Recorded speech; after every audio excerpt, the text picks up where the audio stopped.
Everyone, welcome back to Chintan logics. So ఈరోజు మనం June 23 current affairs deal చేయబోతున్నాము. Regarding international news, national news, important days, ఇంకా government ఏవైతే various schemes various స్టేట్స్లో launch చేసిందో వాటి గురించి మనం ఈరోజు డిస్కస్ చేయబోతున్నాము. So let us move for the first topic. ఆ ఫస్ట్ టాపిక్ ఏంటంటే రిగార్డింగ్ ఇంటర్నేషనల్ న్యూస్కి సంబంధించిన కొన్ని మ్యారిటైమ్ ఆపరేషన్స్ గురించి చూద్దాం మనం. సో ఫస్ట్ ఏంటంటే ఇండియా ఇంకా Fiji these inks memorandum of understanding for the cooperation in the field of agriculture and allied sectors అన్నారు, రైట్. సో ఇండియా ఏ కంట్రీతో లైక్ MOU అనేది సైన్ చేసిందంటే మెమరాండమ్ ఆఫ్ అండర్స్టాండింగ్ అనేది ఏంటి, ఒక అగ్రిమెంట్ లాగా between 2 or more countries or parties, right. So ఇక్కడ ఇండియా ఇంకా ఫిజీ అనే కంట్రీతో దేని గురించి రిగార్డింగ్ అగ్రికల్చర్ సెక్టార్ అన్నారు, as well as allied sectors అన్నారు, రైట్. సో ఇక్కడ allied సెక్టార్స్ అంటే ఏంటి, మనకి ఏదైతే వర్క్ అవుట్కమ్స్ ఏవైతే ఉంటాయో అవి యాక్టివిటీస్ కానీ that are related to what agriculture sector. So దానికి సంబంధించిన వాటిని ఏమంటారు, allied సెక్టార్స్ అంటారు. సో ఇప్పుడు ఈ విషయంలో ఇండియా అనేది ఫిజీ కంట్రీతో MOU సైన్ చేసుకుంది, ఓకే. సో ఇప్పుడు మనం ఫిజీ కంట్రీ అంటున్నాం. యాక్చువల్గా ఇది మనకు ఉంది ఎక్కడ అంటే this is at Oceania continent, okay.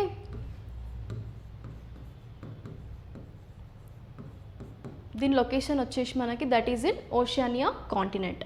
And ఇప్పుడు ఏంటంటే లైక్ ఈ స్కీమ్ గురించి లైక్ ఈ MOU గురించి ఒకసారి చూద్దాము. ఏంటి లైక్ మెయిన్ ఆబ్జెక్టివ్ ఏంటి అనేది, ఇది ఒక వర్చువల్ మీటింగ్ ద్వారా union minister for agriculture and farmers welfare ఎవరైతే ఉన్నారో గవర్నమెంట్ ఆఫ్ ఇండియా, ఎవరు వాళ్ళు, Shri Narendra Singh Tomar, right, with doctor Mahendra Reddy, minister of agriculture, waterways and environment, that is government of Fiji. అంటే ఇక్కడ 2 కంట్రీస్ వాళ్ళు ఇన్వాల్వ్ అవుతున్నారు. సో 2 కంట్రీస్ యొక్క మినిస్టర్స్ మనకు కావాలి, రైట్. సో ఒకరేమో Shri Narendra Singh Tomar and as well as second one is Mahendra Reddy, అంటే ఫిజీకి సంబంధించిన మినిస్టర్ ఇంకా ఇండియాకి సంబంధించిన మినిస్టర్, ఓకే. నెక్స్ట్ వాళ్ళ మెయిన్ ఆబ్జెక్టివ్ వచ్చేసి దేనికోసము ఈ MOU యొక్క objective to further strengthen the multifaceted cooperation between the 2 countries. So ఈ ఫిజీ ఇంకా ఇండియా ఈ 2 కంట్రీస్ మధ్యలో మల్టీఫేస్డ్ కోఆపరేషన్స్ అనేది ఉండాలి. సో అందుకోసము ఇలాంటి MOUs అనేది ఇండియా ఇంకా ఫిజీ కంట్రీ మధ్యలో జరిగాయి, ఓకే. సో మెయిన్గా ఇక్కడ మీరు ఫోకస్ చేయాల్సింది వాళ్ళు ఏ ఫీల్డ్ అంటే దేన్ని ఎంకరేజ్ చేయడం కోసం, దట్ మీన్స్ రిలేషన్ని స్ట్రెంగ్తెన్ చేయాలి అంటే మెయిన్గా వాళ్ళు కాన్సన్ట్రేట్ చేస్తున్న ఏరియా ఏంటంటే అగ్రికల్చర్ ఇంకా allied సెక్టార్స్కి. సో మనకి నెక్స్ట్ టాపిక్ వచ్చేసి ఏంటి, India Japan conduct the bilateral naval exercise in Indian Ocean. So India ఇంకా జపాన్ మనం చూసుకున్నట్టయితే ఇలాంటి బైలాటరల్ నావల్ ఎక్సర్సైజ్ కానీ ఇలా జాయింట్ ఆపరేషన్స్ ఏవైతే ఉంటాయో అలా 2 కంట్రీస్ చేస్తున్నాయి కదా. సో ఇంటర్నేషనల్ రిలేషన్స్ మళ్ళీ వచ్చింది అంటే మీరు ఇక్కడ చూడాల్సిన టాపిక్ ఏంటి, ఇండియా ఇంకా జపాన్ యొక్క రిలేషన్స్ చూసుకోండి, ఓకే. సో అది మీకు యూస్ఫుల్ అవుతుంది. యాజ్ వెల్ యాజ్ ఇప్పుడు వీళ్ళు కండక్ట్ చేసిన బైలాటరల్ నావల్ ఎక్సర్సైజ్ ఏదైతే ఉందో సో అవి ఏ కంట్రీస్ అన్నాము, ఇండియన్ నేవీ ఇంకా జపాన్ నేవీ, అంటే ఈ 2 నేవీస్ యొక్క షిప్స్ అనేది ఆ ఎక్సర్సైజ్లో పార్టిసిపేట్ చేస్తాయి, ఓకే. సో యాక్చువల్గా ఇదేంటంటే ఇండియన్ నేవీ ఇంకా Japanese maritime self defence force JMSDF అంటారు. సో ఇందులో ఇది జాయింట్ నావల్ ఎక్సర్సైజ్ కదా, దీంట్లో పార్టిసిపేట్ చేశాయి అనమాట. ఎందుకోసము అంటే దాట్ టు ఇక్కడ మీరు ఈ లొకేషన్ చూడండి ఎక్కడ, అది ఇన్ ఇండియన్ ఓషన్, ఓకే. అంటే కొన్నిసార్లు ఇలా అడుగుతారు మిమ్మల్ని, సపోజ్ ఇప్పుడు ఇండియా ఇంకా జపాన్ మధ్య నావల్ ఎక్సర్సైజ్ అనేది జరిగింది. సో అది ఎక్కడ జరిగింది అంటే ఇక్కడ అది మనకి ఇండియన్ ఓషన్లో, రైట్. సో ఎందుకోసము అంటే to free and open the Indo Pacific region అనమాట. అండ్ లాస్ట్ ఇయర్ చూసుకున్నట్టయితే ఈ ఎక్సర్సైజ్ ఏదైతే ఉందో ఆ ఎక్సర్సైజ్ ఏంటంటే జిమెక్స్ 2020. సో ఇక్కడ జిమెక్స్ అంటున్నాం, రైట్. సో ఈ జిమెక్స్ అనేది ఏంటంటే Japan India maritime exercise.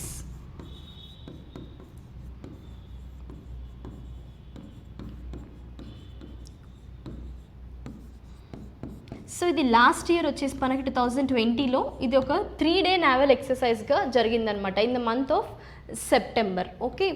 And ఇప్పుడు ఏంటంటే సేమ్ మళ్ళీ జిమెక్స్ ఏదైతే ఉందో జపాన్ ఇంకా ఇండియా మ్యారిటైమ్ ఎక్సర్సైజ్ ఏదైతే ఉందో అది మళ్ళీ 2021లో ప్లేస్ చేసుకుంటుంది. అంటే that is the 4th edition of this Indo Japan maritime bilateral exercise JIMEX. Okay, so ఇది ఇప్పుడు జరుగుతుంది ఏంటిది, this is the 4th edition of this JIMEX.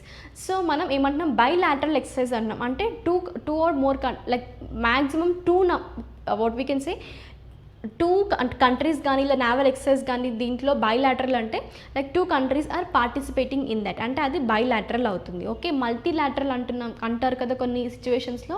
So అవి ఏంటంటే 2 or more కంట్రీస్ అనేవి ఆ నావల్ ఎక్సర్సైజ్ కానీ ఏదైనా జాయింట్ ఆపరేషన్స్లో కానీ పార్టిసిపేట్ చేస్తున్నప్పుడు. Okay, so this is a bilateral exercise. Next regarding national news as well as కొన్ని స్టేట్స్ అనేది మనం కవర్ చేయబోతున్నాము. సో ఫస్ట్ వన్ ఏంటంటే, minority affairs minister launched Jahan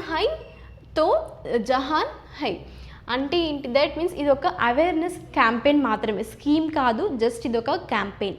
అంటే దేని గురించి, so to get that means to aware the people regarding the CoWIN vaccination. So ఈ corona vaccination ఏదైతే ఉందో, ఇంకా టు క్రష్ ద రూమర్స్, అంటే చాలా మెంబర్స్ ఎలా ఉంటున్నారు అంటే కొంతమంది ఏంటంటే ఒక భయంలో ఉండిపోతున్నారు, వ్యాక్సిన్ వేసుకోవడం like it will be benefit are not. So ఇలాంటివన్నీ చాలా రూమర్స్ అనేది వస్తున్నాయి. సో అలాంటివన్నీ క్రష్ చేయడం కోసం జనాలకి ఏమంటున్నారు, ఒక అవేర్నెస్ తీసుకురావడం కోసం తను ఈ క్యాంపెయిన్ అనేది లాంచ్ చేయబోతున్నారు. సో ఎవరది, మైనారిటీ అఫేర్స్ మినిస్టర్ అనమాట.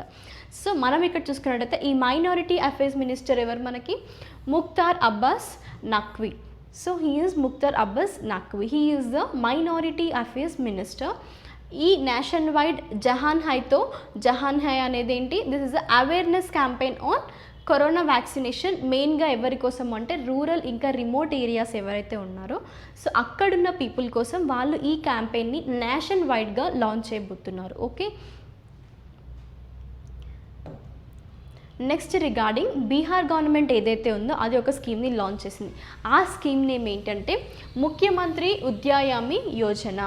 ఓకే, ఈ ముఖ్యమంత్రి ఉద్యాయామి యోజనతో పాటు ఇంకొక స్కీమ్ కూడా మనకి ఇందులో ఉంది. ఏంటంటే అది ముఖ్యమంత్రి మహిళా ఉద్యమ్ యోజన. అంటే ఏంటది, ఫస్ట్ ఏమో ఉద్యమి యోజన అన్నాం, సో మళ్ళీ అందులో సబ్ డివైడ్ అయినాయి, అంటే అందులోనే ముఖ్యమంత్రి ఉద్యమ్ యోజనలోనే యువ ప్లస్ మహిళ, అంటే ఇవి 2 కేటగిరీస్.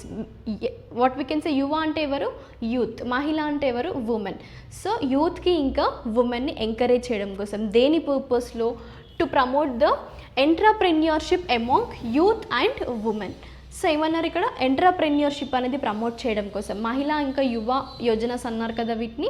సో వాళ్ళని ఎంటర్‌ప్రెన్యూర్‌షిప్లో ప్రమోట్ చేయడం కోసము ఈ స్కీమ్స్ అనేది వాళ్ళు లాంచ్ చేయబోతున్నారు. ఎవరది లాంచ్ చేసేది, Bihar government. So Bihar chief minister ఎవరైతే ఉన్నారో Nitish Kumar. So static part cover చేయండి. ఇక్కడ బీహార్ యొక్క చీఫ్ మినిస్టర్ వచ్చేసి మనకి Nitish Kumar.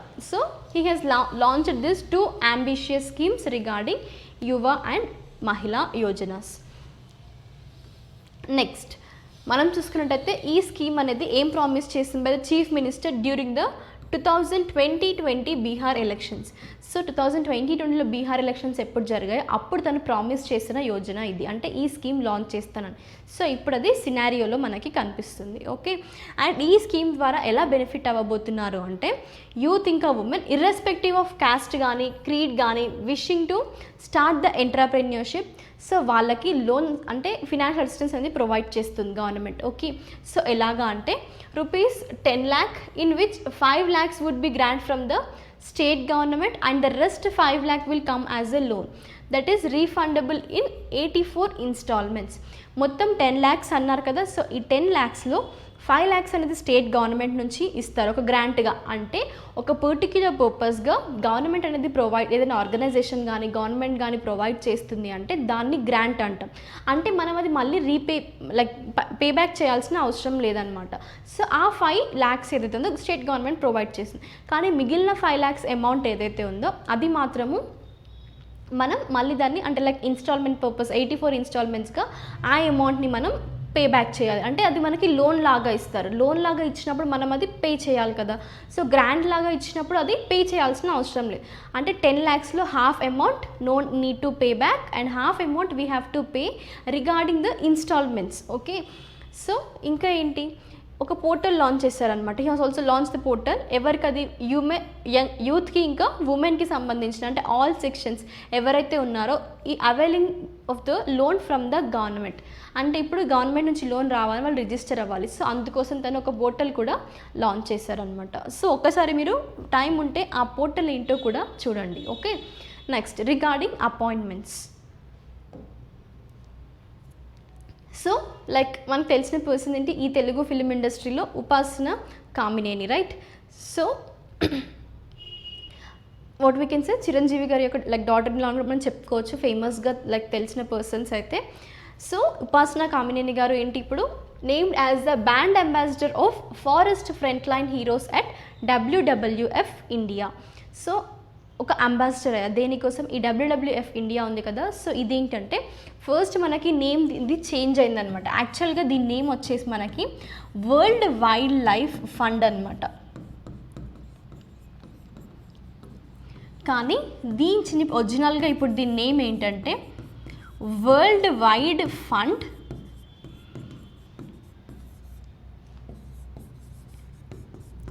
For nature of India.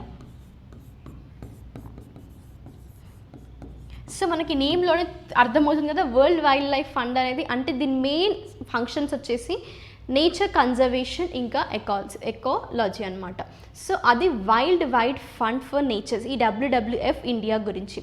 So ఇప్పుడు ఈ front line what we can say ambassador of forest front line heroes ఉన్నారు కదా. సో దీనికి లైక్ తను అంబాసిడర్గా అయ్యారు, నేమ్ డాష్.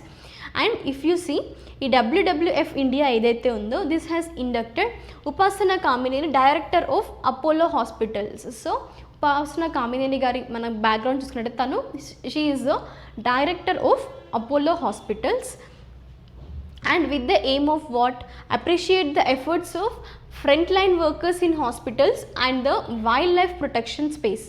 సో దీనికోసం ఈ ఫ్రంట్ లైన్ వర్కర్స్ అంటే మనం చూసుకున్నట్టయితే ఈవెన్ డాక్టర్స్ కానీ వీళ్ళ హాస్పిటల్లో వర్క్ చేసే వాళ్ళ నర్సెస్ కానీ, సో వీళ్ళని వాట్ వీ కెన్ సే వాళ్ళ ఎఫర్ట్స్ని అప్రిషియేట్ చేయడం కోసం యాజ్ వెల్ యాజ్, ఎందుకంటే WWF ఇండియా అన్నాం కదా, అంటే ఇది మెయిన్గా వైల్డ్ లైఫ్కి సంబంధించింది. అంటే వైల్డ్ లైఫ్ని కూడా ఎవరైతే కన్జర్వ్ చేస్తారో ప్రొటెక్ట్ చేస్తున్నారో వాళ్ళని కూడా అప్రిషియేట్ చేయడం కోసం తను ఈ ఆబ్జెక్టివ్తో వచ్చారనమాట. అండ్ మెయిన్ ఫోకస్ ఎక్కడ ఉంటుంది వాళ్ళది, సెవరల్ స్టేట్లో కంట్రీ ఏదైతే ఎక్కువ కవర్ చేస్తుంది, మోస్ట్ ఎకో రీజియన్స్ ఏవైతే ఉంటాయో వాటిపైన ఫోకస్ అనేది ఉంటుంది. అండ్ ఈ ఫ్రంట్ లైన్ ఫారెస్ట్ స్టాఫ్ ఎవరైతే ఉన్నారో that means regarding local community members and play an important role in what building the interface between communities ఇంకా కన్జర్వేషన్స్కి సంబంధించిన areas. Okay, next regarding SEBI అనమాట. ఈ సేబీ అనేది reconstitutes 4 member take over panel. So first మనం SEBI అంటున్నాం, right. ఈ SEBI అనేది ఏంటి, securities and exchange board of India. మనకి ఇది ఎస్టాబ్లిష్ అయిన ఇయర్ 1992.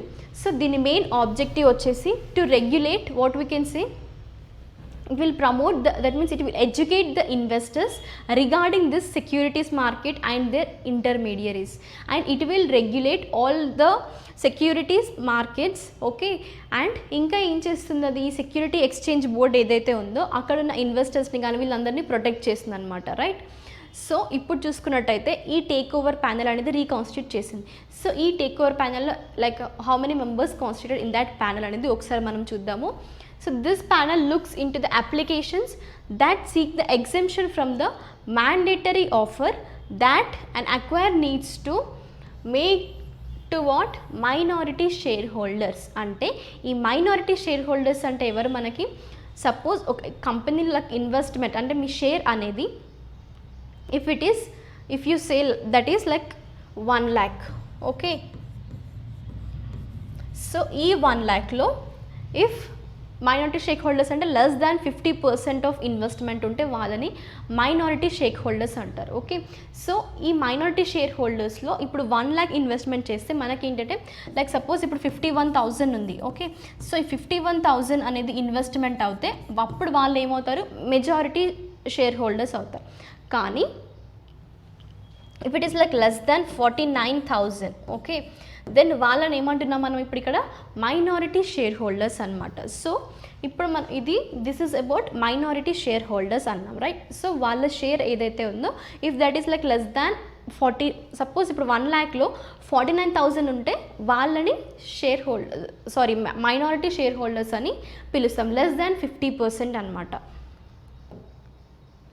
సో ఇప్పుడు ఈ ప్యానల్ ఏదైతే ఉందో రీకాన్స్టిట్యూట్ చేశారు కదా, ఆ ప్యానల్లో మెంబర్స్ ఎవరు అంటే మనకి జస్టిస్ ఎన్కే సోది and Darius Kambata, that means Advocate General in Maharashtra, and the third one is Thomas Matthew, and the fourth one is N.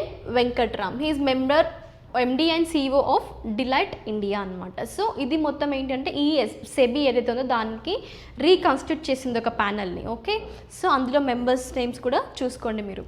Next regarding reports and ranks. Reuters digital news report 2021. So మనం ఇక్కడ ఈ రేటర్స్ అంటున్నాం కదా, so ఈ రేటర్స్ అనేది ఏంటంటే this is a company regarding the news and information. Okay, so ఇప్పుడు ఏంటంటే that is a digital news report 2021 release చేసింది. ఓకే, సో అది ఎవరు రిలీజ్ చేశారు ఏంటి అనేది ఒకసారి మనం టాపిక్లోకి వెళ్ళి చూద్దాము. 10th edition of Reuters Digital News Report was published on June 23rd. So ఇది పబ్లిష్ చేసింది ఎవరు మనకి Reuters Institute for Study of Journalism. అంటే మెయిన్గా మనకు సంబంధించిన డిజిటల్ న్యూస్ అన్నాం అంటే రిగార్డింగ్ న్యూస్ పేపర్స్ కానీ ఇవి ఏవైతే ఉన్నాయో సో వాటికి సంబంధించిన. అండ్ ఈ రిటర్స్ అనే నేమ్ ఎలా ఇచ్చారు అంటే లైక్ పౌలీ రటర్స్ అనే జర్నలిస్ట్. సో మెయిన్గా ఇప్పుడు మనం చదువుతున్న న్యూస్ పేపర్స్ కానీ వీటి గురించి ఎక్కువగా first he is the pioneer regarding using the telegraph కానీ ఇవన్నీ న్యూస్ పేపర్స్ కానీ. సో పయోనియర్ అంటే first person to use that అనమాట, టు గివ్ అంటే ఆ ఫీల్డ్ సెటిల్ అయిన ఫస్ట్ పర్సన్. సో తన నేమ్ ప్రకారం ఈ కంపెనీకి రిటర్స్ డిజిటల్ న్యూస్ అనేది వాళ్ళు ఇచ్చారు. ఓకే, సో ఇక్కడ కీ ఫైండింగ్స్ ఏంటి ఈ రిపోర్ట్లో అంటే ఇండియా అనేది 31st పొజిషన్లో ఉందన్నమాట regarding what trust in news out of 46 media markets that were surveyed by the readers. So out of 46 అన్నారు అంటే ఏ విషయంలో ట్రస్ట్ ఇన్ న్యూస్ అంటే మనం రిలీజ్ చేసే ఇండియా నుంచి వచ్చే న్యూస్ ఏదైతే ఉందో అది ట్రస్టబుల్. ఓకే, అంటే అందులో ఈ అవుట్ ఆఫ్ 46 మీడియా మార్కెట్స్ నుండి మన ఇండియాకి వచ్చిన ర్యాంక్ 31st. దాట్ టు ఎవరు రిలీజ్ చేశారు ఈ రీటర్స్ డిజిటల్ న్యూస్ ఎవరైతే ఉన్నారో సో వాళ్ళు పబ్లిష్ చేసిన ప్రకారం ఇండియాకి వచ్చిన ర్యాంక్ అనమాట ఇది. ఓకే, నెక్స్ట్ చూసుకున్నట్టయితే ఏంటి మనకి గవర్నమెంట్ స్కీమ్స్.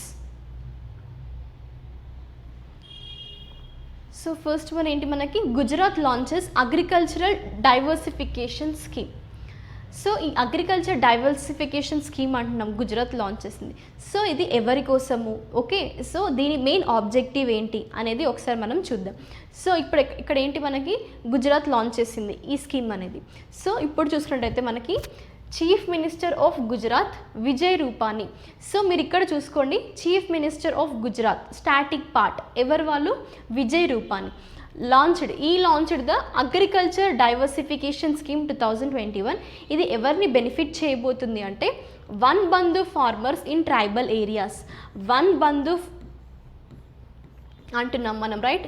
సో ఈ వర్డ్ని డివైడ్ చేసుకుంటే ఏమొస్తుంది వన్ బంధు అంటే ఫారెస్ట్ బంధు అంటే ఏంటి మనకి రిలేటివ్స్ రైట్, అంటే ట్రైబల్ పీపుల్కి సంబంధించిన స్కీమ్ ఇది. మనకి ఇక్కడ నేమ్లోనే తెలుస్తుంది ట్రైబల్స్ ఎవరైతే ఉన్నారో వాళ్ళకి బెనిఫిట్ చేయడం కోసము ఈ స్కీమ్ అనేది లాంచ్ చేశారు. ఎక్కడ అది గుజరాత్లో. ఓకే, సో ఇదేంటంటే to make agriculture sustainable and profitable in the tribal areas. అంటే ట్రైబల్ ఏరియాస్లో కూడా అగ్రికల్చర్ అనేది సస్టైనబుల్గా చేయడం కోసము వీళ్ళు ఈ స్కీమ్ని లాంచ్ చేశారు. అండ్ ఇది ఎంతమంది ఫార్మర్స్ని బెనిఫిట్ చేయబోతుంది అండ్ స్టేట్లో ఉన్న ఎన్ని డిస్ట్రిక్ట్స్లో ఉన్న ట్రైబల్ పీపుల్ని బెనిఫిట్ చేయబోతుంది అంటే 14 districts of Gujarat. Okay, so ఈ 14 డిస్ట్రిక్ట్స్ ఏంటవి ట్రైబల్ డిస్ట్రిక్ట్స్ అనమాట.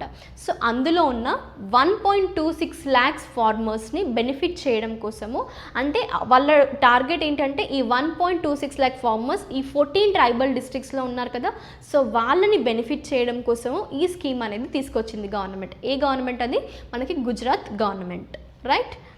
నెక్స్ట్ ఢిల్లీ లాంచ్డ్ ముఖ్యమంత్రి కోవిడ్-19 పరివార్ ఆర్థిక్ సహాయత యోజన. సో మీరు ఇక్కడ ఇప్పుడు మనం మేజర్గా ఇలా నార్త్ స్టేట్స్కి సంబంధించిన స్కీమ్స్ ఏవైతే ఉంటాయో వాటి యొక్క నేమ్స్ అనేది ఎక్కువగా హిందీలో ఉంటాయి. ఓకే, సో మీరేంటంటే ఇప్పుడు సపోజ్ క్వశ్చన్లో వస్తుంది మీకు, రైట్, ఏమని, this is what we can say Parivar Arthik Sahayata scheme అని. So this is related to like this is launched by which state government, like union territory government అని అడుగుతుంటారు మిమ్మల్ని. అడిగినప్పుడు మీరేంటంటే ఆప్షన్స్లో సదర్న్ స్టేట్స్ ఏవైతే ఉంటాయో వాటిని ఎలిమినేట్ చేసుకోండి. ఓకే, సో ఇక్కడ మీరు ఫాలో అవ్వాల్సిన ప్రొసీజర్ ఏంటి, ఎలిమినేషన్, రైట్. సో మీరు ఎగ్జామ్స్లో ఎలిమినేషన్ ప్రాసెస్ అనేది మీరు ఫాలో అవుతున్నారు అంటే మీ టైం అనేది సేవ్ అవుతుంది అండ్ ఈజీగా మీరు క్వశ్చన్స్ అనేది ఆన్సర్ చేయడానికి ఛాన్సెస్ ఉంటాయి, రైట్. సో ఇక్కడ సౌత్ స్టేట్స్ ఏవైతే ఉంటాయి వాటి నేమ్స్ ఎలిమినేట్ చేయండి, బికాస్ ఎక్కువగా హిందీలో వచ్చే స్కీమ్ నేమ్స్ అన్నీ నార్త్ స్టేట్స్కి సంబంధించి ఉంటాయన్నమాట. సో అలాగా మీరు ఆన్సర్ చేయొచ్చు. సో ఇప్పుడు ఇక్కడ ఉంది ఏంటి మనకి పరివార్ ఆర్థిక్ సహాయత స్కీమ్ అన్నారు, రైట్. సో ఈ ఆర్థిక్ అన్నాం, రైట్. ఆర్థిక్ అంటే ఏంటి మనకి ఫినాన్షియల్గా కదా, రైట్. నెక్స్ట్ సహాయత అన్నాం అంటే ఏంటి, అసిస్టెన్స్. సో ఇది ఫినాన్షియల్ అసిస్టెన్స్ అనేది ప్రొవైడ్ చేయబోతుంది అని దీని మీనింగ్ అనమాట. సో ఇప్పుడు ఈ ఫినాన్షియల్ అసిస్టెన్స్ ఎవరికి ప్రొవైడ్ చేయబోతుంది, యాక్చువల్గా ఈ ఆబ్జెక్టివ్ ఏంటి, ఈ స్కీమ్ యొక్క ఆబ్జెక్టివ్ అంటే this is to provide financial assistance to the families who lost the member in their family due to the COVID-19 pandemic. So ఈ పాండమిక్ ద్వారా ఎవరైతే వాళ్ళ లైఫ్ లాస్ అయ్యారో ఆ ఫ్యామిలీస్కి ఫినాన్షియల్ అసిస్టెన్స్ అనేది ఢిల్లీ గవర్నమెంట్ ప్రొవైడ్ చేయబోతుంది. And according to the notification ఇది ఎవరు రిలీజ్ చేశారు, like by social welfare department ఏదైతే ఉందో వాళ్ళు ఏం చెప్తున్నారంటే ₹50,000 ex gratia will be provided to every family that has lost a member due to this pandemic. ఎంత అది ₹50,000 అన్నమాట. So that is by the Delhi government. So if you see here Delhi CM is Arvind Kejriwal. Next regarding list of important days. So first one వచ్చేసి మనకి ఏంటది, United Nations public service day celebrate on 23rd June. So ఎవరికి సంబంధించింది, public services day, right. So ఈ public service day గురించి చూసుకునే ముందు మనం ఇప్పుడు టాపిక్లోకి వెళ్తే ఏంటంటే this day is to highlight the contribution of public service in the development process and to value the public services to the community. So ఏమన్నారు ఇక్కడ మెయిన్గా చూసుకోండి, కాంట్రిబ్యూషన్ ఆఫ్ పబ్లిక్ సర్వీస్, దేనిలో, డెవలప్మెంట్ ప్రాసెస్లో వాళ్ళ సర్వీస్ ఎలాగా ఉంది, సో దానికి సంబంధించిన దానిపైన ఈ డే అనేది సెలబ్రేట్ చేస్తారు. ఓకే, అండ్ మెయిన్ ఫోకస్ వచ్చేసి మీకు ఏంటంటే the day is widely known for various public service organizations ఇంకా departments regarding the world by the organizing several events. So ఇంకా చూసుకున్నట్లయితే మనం ఈ సస్టైనబుల్ డెవలప్మెంట్ గోల్స్ ఏవైతే ఉంటాయో సో వాటిని రీచ్ అవ్వడంలో కూడా ఇలా ఈ పబ్లిక్ సర్వీసెస్ ఎలా, like what is their hand అనేది కూడా చూడాలి మనం. అండ్ ఇంకా ఏంటంటే ఈ వాట్ ఈస్ దాట్ థీమ్, ఈ డేని ఏ థీమ్ ప్రకారం సెలబ్రేట్ చేస్తారు అంటే ఆ థీమ్ ఏంటంటే innovating the future public service అనమాట. సో ఫ్యూచర్ పబ్లిక్ సర్వీస్ ఏదైతే ఆ దాన్ని ఇన్నోవేట్ చేయడం regarding what, new government models for the new era to reach the SDGs. అంటే ఈ సస్టైనబుల్ డెవలప్మెంట్ గోల్స్ని రీచ్ అవ్వడానికి ఈ పబ్లిక్ సర్వీసెస్ ఆఫీసర్స్ కానీ పబ్లిక్ సర్వీసెస్ కానీ ఎలాంటి రోల్ ప్లే చేస్తున్నాయి, ఇంకా ఎలాంటి డెవలప్మెంట్ ప్రాసెస్లో వాళ్ళు ఇన్వాల్వ్ అవుతున్నారు అనేది చూసుకోవడం కోసమే ఈ United Nations public services day అనేది సెలబ్రేట్ చేస్తారు. సో ఇక్కడ ఏ థీమ్ ప్రకారం దాన్ని చేస్తారు అండ్ ఎప్పుడు, like what we can say A day రోజు సెలబ్రేట్ చేస్తారో కూడా చేసుకోండి. అండ్ మెయిన్గా దీన్ని హైలైట్ చేయడం కోసం contribution of the public services towards the development process. Okay, next వచ్చేసి మనకి international Olympics 2021 June 23rd. So మనం నిన్నటి క్లాస్లో డిస్కస్ చేసిన ప్రకారం అయితే ఏంటి, ఒలింపిక్స్ గురించి డిస్కస్ చేస్తాం, రైట్. సో ఈ ఒలింపిక్స్ గురించి లైక్ సమ్మర్ ఒలింపిక్స్ కానీ వింటర్ ఒలింపిక్స్ కానీ అవి ఎప్పుడు స్టార్ట్ అయ్యాయి, అథెన్స్లో లైక్ ఫస్ట్ వాళ్ళు ప్లే చేయడం స్టార్ట్ చేస్తారు, గ్రీస్ అన్నాం రైట్. సో ఈరోజు ఏంటంటే ఆ టాపిక్స్ కాకుండా కొత్తగా డిస్కస్ చేద్దాం. ఏంటి 4 ఇయర్స్కి ఒకసారి ఈ డే లైక్ ఈ ఒలింపిక్ గేమ్స్ అనేది కండక్ట్ చేస్తారు రైట్. ఈ ఇంటర్నేషనల్ మల్టీ స్పోర్ట్ ఈవెంట్ అనేది కండక్ట్ చేస్తారు. సో ఏన్షియంట్ ప్రకారం అయితే ఇది 4 ఇయర్స్కి ఒకసారి జరుగుతుంది అన్నాం కదా. సో అది మెయిన్గా ఏ పీరియడ్లో అంటే August 6th to September 19th అనమాట రైట్. సో ఎందుకోసం అంటే ఇది ఒక లైక్ వీ కెన్ సే ఒక రిలీజియస్ ఫెస్టివల్ ఉంటుంది, లైక్ హానరింగ్ జ్యూస్ అనమాట. సో ఆ ఫెస్టివల్ ప్రకారం ఈ ఒలింపిక్ గేమ్స్ అనేది కండక్ట్ చేస్తుండే వాళ్ళు, ఏన్షియంట్ ఒలింపిక్స్ అనేది రైట్. అండ్ ఈ ఒలింపిక్స్ అనే నేమ్ ఎలా డిరైవ్ అయింది అంటే మనకి ఒక sacred location Olympia right. So ఈ లొకేషన్ ఎక్కడ మనకి గ్రీస్లో. సో ఈ నేమ్ ప్రకారం అంటే ఒక సాక్రెడ్ ప్లేస్ ప్రకారం ఆ లొకేషన్ మీద వాళ్ళు ఈ ఒలింపిక్స్ అనే నేమ్ని కన్సిడర్ చేశారు. ఓకే, సో మనం లైక్ టాపిక్ వచ్చినప్పుడు కొత్త కొత్త పాయింట్స్ అనేది ఇంకా తీసుకోవడానికి ట్రై చేయాలి. మళ్ళీ సేమ్ రివైజ్ చేయకుండా నేను మళ్ళీ మీకు కొత్త ఇన్ఫర్మేషన్ అనేది ఇస్తున్నాను ఇక్కడ రైట్. నెక్స్ట్, సో ఈ ఒలింపిక్స్ డే ఏదైతే ఉందో ఇప్పుడు ఒకసారి దాని థీమ్ కానీ మనం అది ఎందుకు సెలబ్రేట్ చేస్తున్నారో ఒకసారి టాపిక్లోకి వెళ్తే, across the world to embrace all the what we can say pure Olympic values. And ఈ డే దేన్ని సిగ్నిఫై చేస్తుంది, ఒలింపిక్ గేమ్స్ ఏవైతే 4 ఇయర్స్కి ఒకసారి జరుగుతాయో వాటిని సిగ్నిఫై చేస్తుంది. యాజ్ వెల్ యాజ్ ఈ సమ్మర్ ఇంకా వింటర్ స్పోర్ట్స్ కాంపిటీషన్స్ ఏవైతే ఉన్నాయో వాటి గురించి తెలియజేస్తుంది అనమాట. అండ్ ఈ ఈవెంట్లో ఏంటి like thousands of athletes from all over the world will participate, more than 200 nations right. So ఈ ఒలింపిక్స్లో పార్టిసిపేట్ చేస్తారు. థీమ్ ఏంటంటే మనకి 2021ది stay healthy, stay strong, stay active with the hashtag ఏంటది Olympic day workout on 23rd June. సో ఇది 2021 Olympic day యొక్క థీమ్ అనమాట. అండ్ వన్ మోర్ థింగ్, నాకు కమెంట్ సెక్షన్లో మెన్షన్ చేయండి ఈ ఒలింపిక్ డేకి లైక్ మనం ఒలింపిక్స్కి ఏంటంటే ఇలా ఈ 5 రింగ్స్ అనేది లైక్ లోగో లాగా ఉంటుంది రైట్. సో ఆ 5 రింగ్స్ అనేది దేన్ని డిఫైన్ చేస్తున్నాయి రైట్. సో నాకు ఒకసారి దాని గురించి డిస్క్రిప్షన్ అనేది మీరు కమెంట్ సెక్షన్లో మెన్షన్ చేయండి మీకు తెలిస్తే, లేదు అంటే వి విల్ డిస్కస్. నెక్స్ట్ వచ్చేసి మనకి ఏంటది international widows day 23rd June. So ఈ విడోస్ అంటే ఎవరు like who have lost their partner right. So వాళ్ళని విడోస్ అంటున్నాం. సో ఇప్పుడు వాళ్ళకి సంబంధించిన ఈ డే అనేది 23rd June రోజు సెలబ్రేట్ చేస్తారు.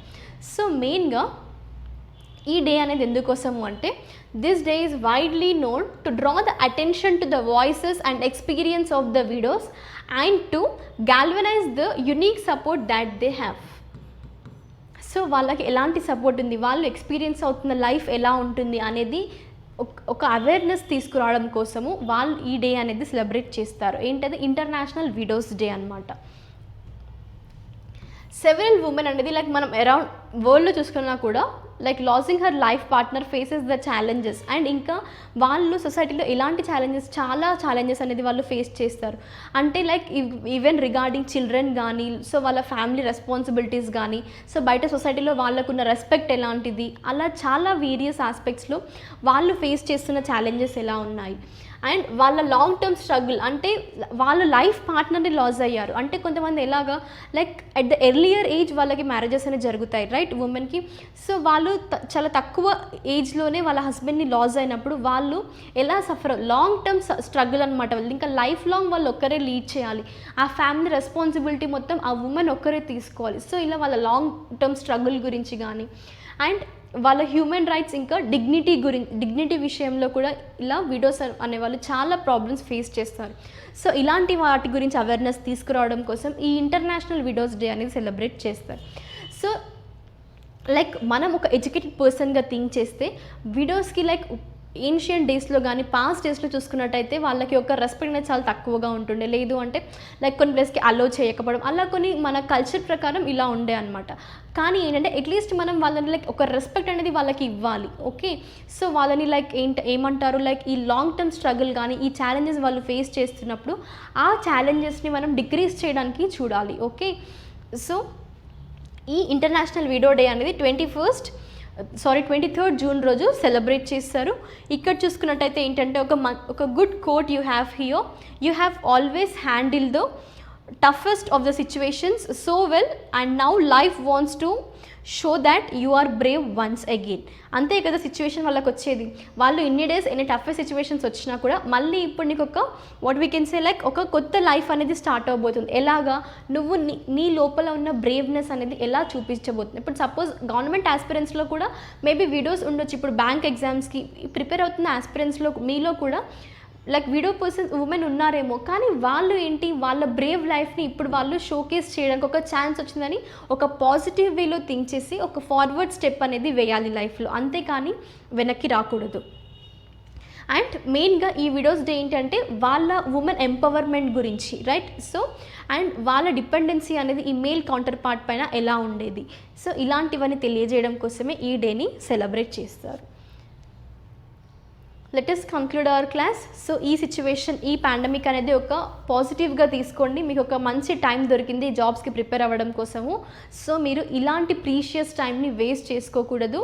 Don't waste your time, use it properly and reach your goals. Thank you. We will meet you in the next class.